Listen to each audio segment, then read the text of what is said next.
Number system. Okay,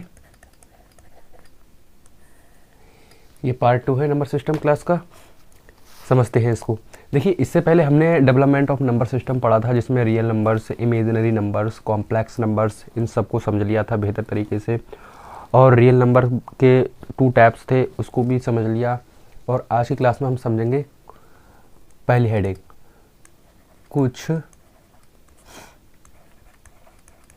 महत्वपूर्ण नियम।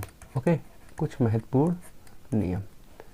तो इन कुछ महत्वपूर्ण नियम में हम क्या समझेंगे? पहला टॉपिक समझना है हमें परम संख्या, और परम संख्या के बारे में पूरा डिटेल से जानकारी को गेन करेंगे। देखिए, परम संख्या किसे बोलते हैं हम? अगर कोई संख्या पी वाई क्यू की फॉर्म में हो, कोई संख्या पी वाई क्यू की फॉर्म में हो या पी वाई क्यू के रूप में लिख सकते हैं, लिख सकते हैं। जैसे कि अगर मैं कहूँ 2, 3, 4, 5, 6, ओके, इस तरीके से। क्या इसको हम परम संख्या कहेंगे? इसको हम परम संख्या तभी कहेंगे जब 2 के बटे में 1 लिख सकते हैं, या 3 के बटे में 1, 4 बटे 1, 5 बटे 1 या 6 बटे 1। ओके, अब यहाँ q इक्वल टू क्या हो गया? q इक्वल टू क्या हो गया? 1। ओके, तब तो ये परम संख्या कहलाएगी। अगर, क्योंकि हमें यहाँ ध्यान रखना है q इक्वल टू नॉट 0 कभी भी नहीं होना चाहिए। अगर q इक्वल टू नॉट 0 है तब तो वह परम संख्या है, और q के बराबर में अगर 0 आ गया तो परम संख्या नहीं कहलाएंगे। जैसे अगर 2/0 अगर हमने इस तरीके से लिख दिया तो ये परम संख्या नहीं कहलाई जाएगी। क्यों? क्योंकि 0 से किसी भी संख्या को भाग करते हैं तो उसका आंसर आता है इनडेफिनाइट। Indefinite, okay. तो इसलिए ये क्या है? ये परम संख्या है, तो इसको हम कहेंगे ये परम संख्या नहीं है। ठीक है। और अगर हम किसी संख्या को, ध्यान रखना, किसी भी संख्या को, यहाँ पर समझ लीजिए 0 को हम इस तरीके से लिख लें और 3 को हम इस तरीके से लिख लें। अगर किसी संख्या से 0 को भाग दिया जा रहा है तो ऐसी स्थिति में 0 आएगा। क्या होगा? 0 होगा। ठीक है, इसलिए हमने यहाँ पर ही ये समझ लिया। अगले बढ़ते हैं। परम संख्या को इंग्लिश में क्या बोलते हैं? यहाँ पर लिख सकते हैं, चाहे इरेशनल नंबर ही बोलते हैं। क्या बोलते हैं? Irrational number. ठीक है, अगले बढ़ते हैं। अशांत पुनरावर्ती संख्या को लेते हैं, अशांत दशमलव पुनरावृत्त संख्या को। ओके, अशांत दशमलव पुनरावर्ती संख्या को ही शामिल करेंगे। और किसको शामिल करेंगे? शांत दशमलव पुनरावर्ती संख्या को। शांत दशमलव, ओके। ये हम कह सकते हैं किसी पूर्णांक संख्या को। किसको? किसी पूर्णांक संख्या को। तो ये तो परम संख्या कहलाएंगी, चाहे वो अशांत पुनरावर्ती संख्या हो, शांत दशमलव पुनरावर्ती, शांत दशमलव संख्या हो या पूर्णांक संख्या हो। ये सारी की सारी संख्याएं एक तरीके से परिमेय संख्या है, रेशनल नंबर कहलाएंगी। ठीक है, लेकिन अपरिमेय संख्या क्या होती है? क्या नहीं कहलाएगी अपरिमेय संख्या में? अगर हम देखेंगे तो ऐसा कौन सा टर्म है जो अपरिमेय संख्या कहलाएगा और परिमेय संख्या नहीं कहलाएगा? तो समझते हैं सेकंड पॉइंट में हम यहाँ अपरिमेय संख्या। अपरिमेय संख्या में इसको हम क्या बोलेंगे? Irrational number. क्या बोलते हैं इसको? Irrational numbers. अब इरेशनल नंबर्स में कौन कौन से टर्म आ सकते हैं यहाँ समझना है। देखिए, सबसे पहला इसी तरीके से समझेंगे हम, अगर कोई अशांत दशमलव है। क्या है? अशांत दशमलव। अशांत दशमलव अनुवर्ती संख्या। कौन सी? अनुवर्ती संख्या। तब हम इसको किस में शामिल नहीं करेंगे? तब हम इसको परमेय संख्या में शामिल नहीं करेंगे, या इसको हम ऐसे भी लिख सकते हैं, या जिसको आप रूट में लिख सकते हो। ओके, इसको आप रूट में लिख सकते हो, जैसे √2, ओके, √3। ये सब क्या है? ये सारी की सारी संख्याएं अपरिमेय संख्या हैं। या इसके अलावा अपरिमेय संख्या क्या हो सकती है? 22/7। इसका मान क्या होता है? पाई। इसका मान क्या होता है? पाई। ओके, तो ये भी क्या है? एक अपरिमेय संख्या है।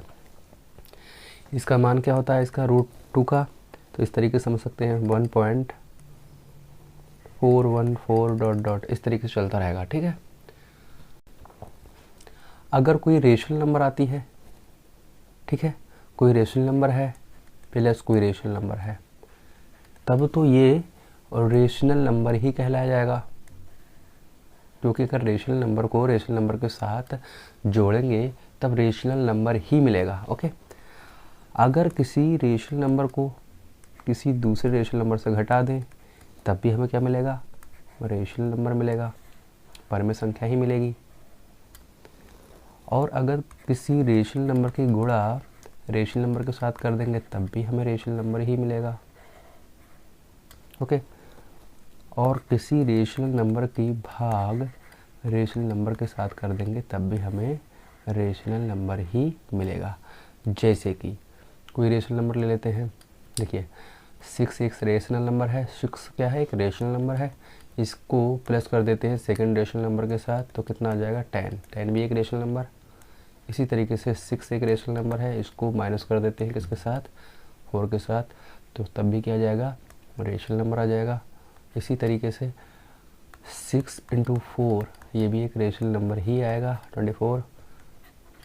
और 6 को डिवाइड करेंगे 4 से, देखिए 2 दूनी 4, 2 3 6, तब भी ये क्या आया? एक रेशनल नंबर आया, जो कि इसको हम बोलते हैं, ध्यान रखना है, इसको हम बोलते हैं न्यूमरेटर। क्या बोलते हैं? न्यूमरेटर।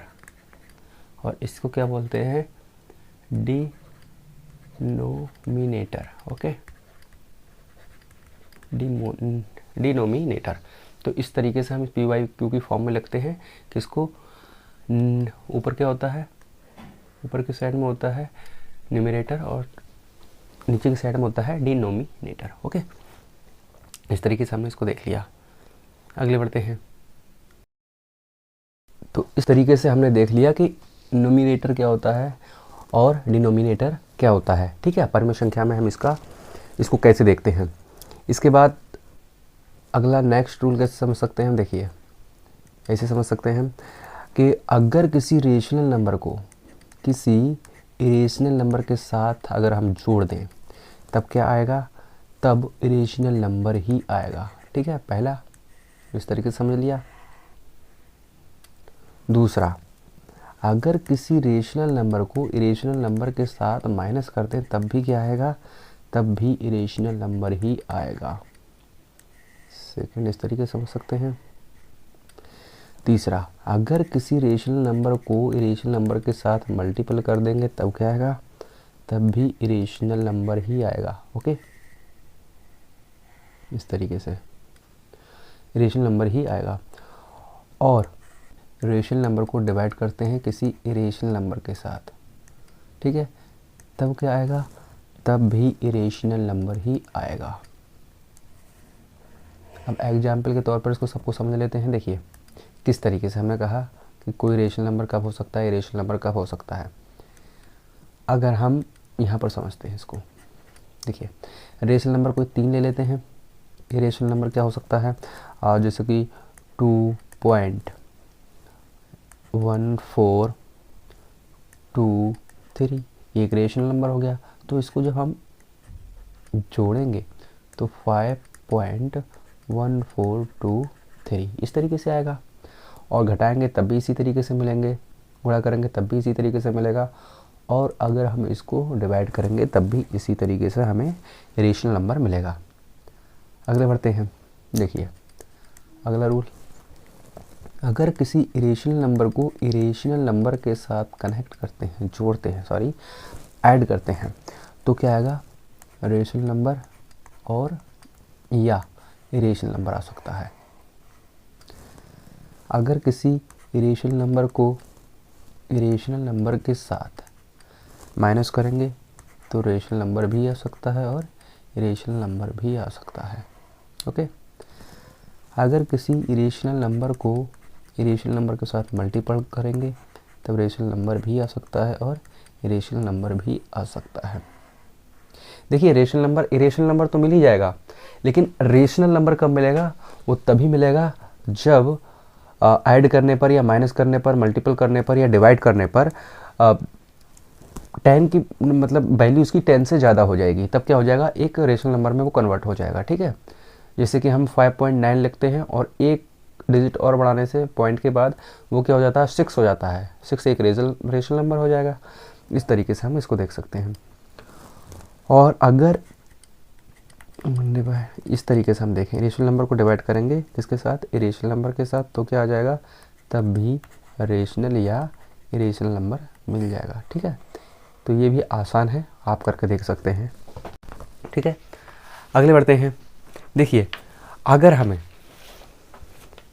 अगर हमें इसके बाद कुछ समझना है तो रेशनल नंबर इरेशनल नंबर, आप कोई कंफ्यूज तो नहीं है? अगर आप कंफ्यूजन में हो तो आप कमेंट सेक्शन में लिख सकते हैं, मैं इसको आपको करा सकता हूँ। ठीक है, सिंपल सा है, कैलकुलेशन करके देख लीजिए।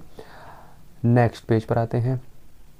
देखिए अगर कोई भी नंबर्स हों तो उनको हम कैसे समझेंगे, कौन कौन से नंबर्स होते हैं। सबसे पहला हमारा जो टॉपिक है वो है पूर्णांक संख्या। क्या है, पूर्णांक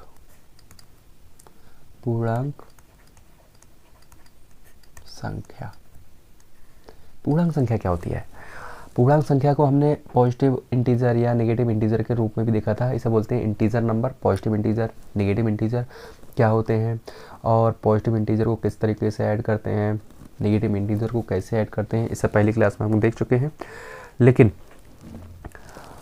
तो इसमें पूर्णांक संख्या पूरा सबको समझा दिया था। जैसे कि हम बता देते हैं दोबारा से, -5, -4, -3, -2 ये क्या है, नेगेटिव इंटीजर है। ये क्या है, नेगेटिव इंटीजर है। ओके, कोई कन्फ्यूज़न नहीं। अगर हम लिख दें 5, 4, 3, 2, तो ये सब क्या है, ये पॉजिटिव इंटीजर है। ये क्या है, पॉजिटिव इंटीजर है। ओके, और अगर हम लिख दें 0 तो क्या है, ज़ीरो इंटीजर देते हैं इसको, zero integer. Okay, zero integer, simple है। अब हमको समझना है यहाँ पर कि होल नंबर क्या होता है। ओके,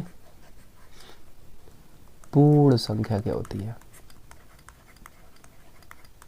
पूर्ण संख्या या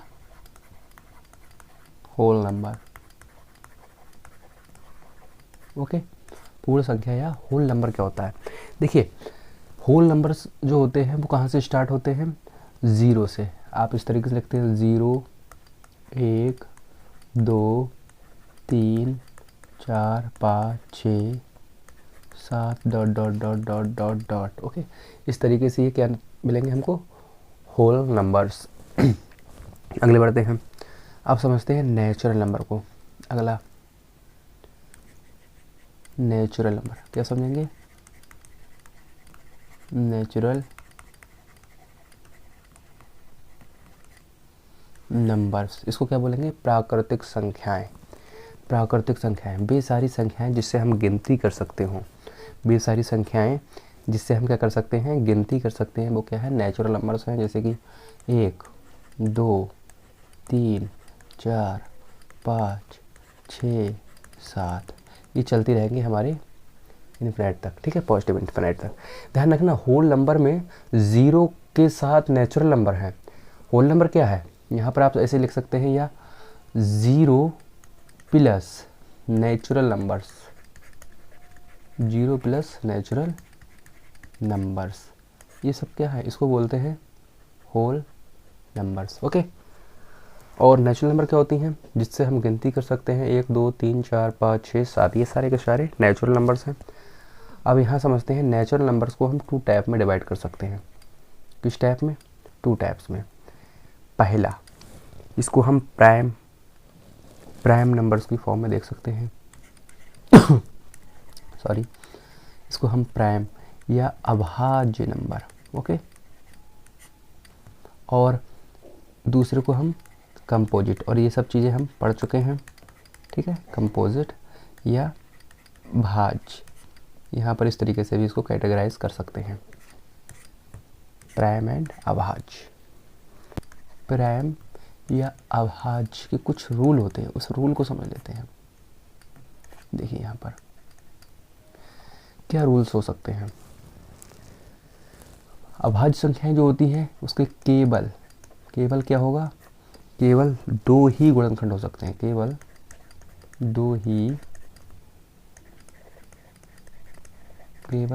गुणनखंड। कैसे 2 ही गुणनखंड, कोई भी संख्या ले सकते हैं, जैसे कि प्राइम अभाज्य सबसे छोटी 2 ले लेंगे, ठीक है। और 2 को हम कैसे लिख सकते हैं, 2 को हम लिख सकते हैं 2 मल्टीपल 1, इस तरीके से लिख सकते हैं। या 3 को कैसे लिख सकते हैं, 1 मल्टीपल 3। या 5 को कैसे लिख सकते हैं, 1 मल्टीपल 5। 7 को कैसे लिख सकते हैं, 1 मल्टीपल 7।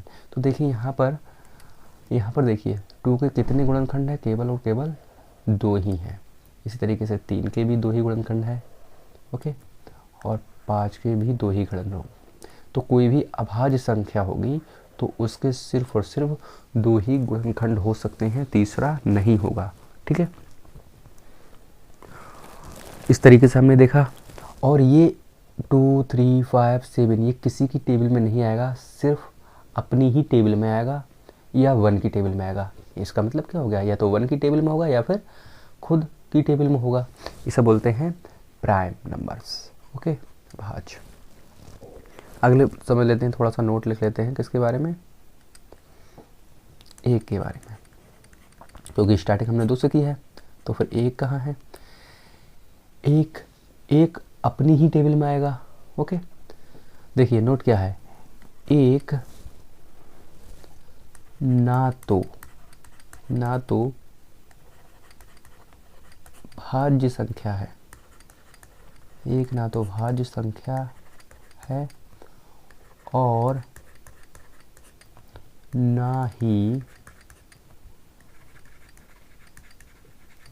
अभाज्य संख्या है। 1 ना तो भाज्य संख्या है और ना ही अभाज्य संख्या है, ओके।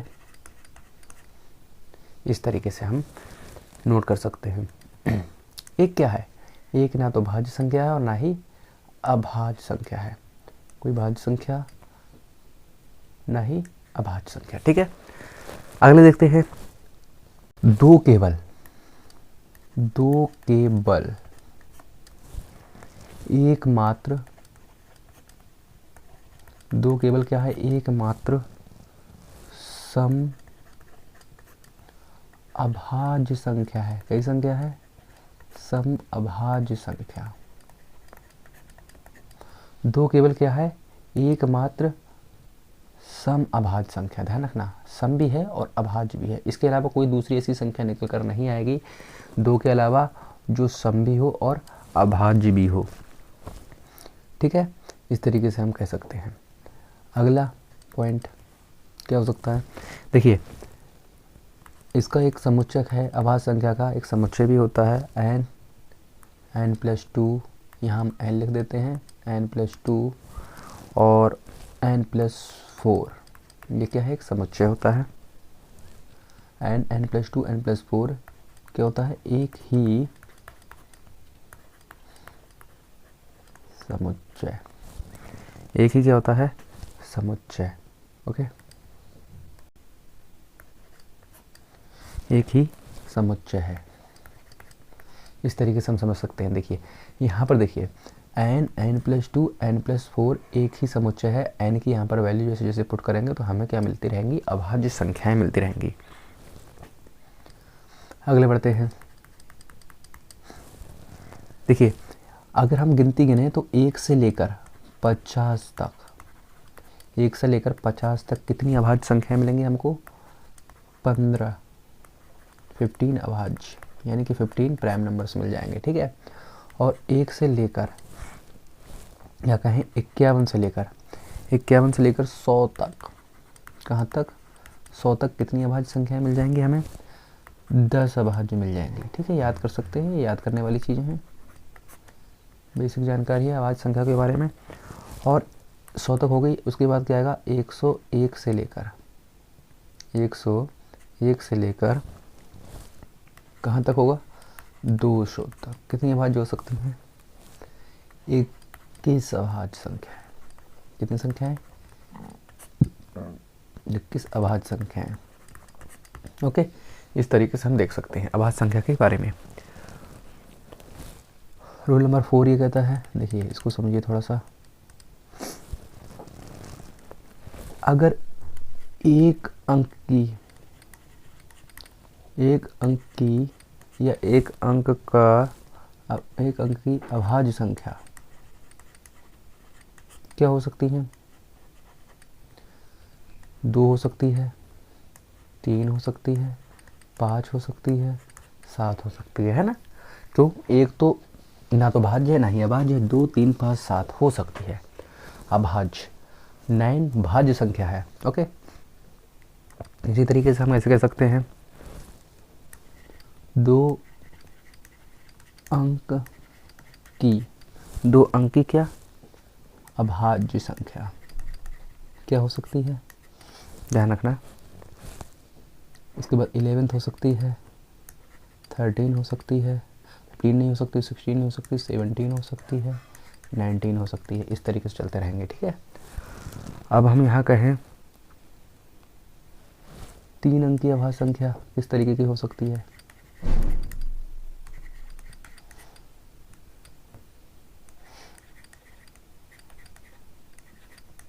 तीन अंक की अभाज्य 101 हो सकती है, 103 हो सकती है, 105 हो सकती है, 105 नहीं हो सकती, 5 से कट जाएगी, 107 हो सकती है। अगले बढ़ जाते हैं। ठीक है।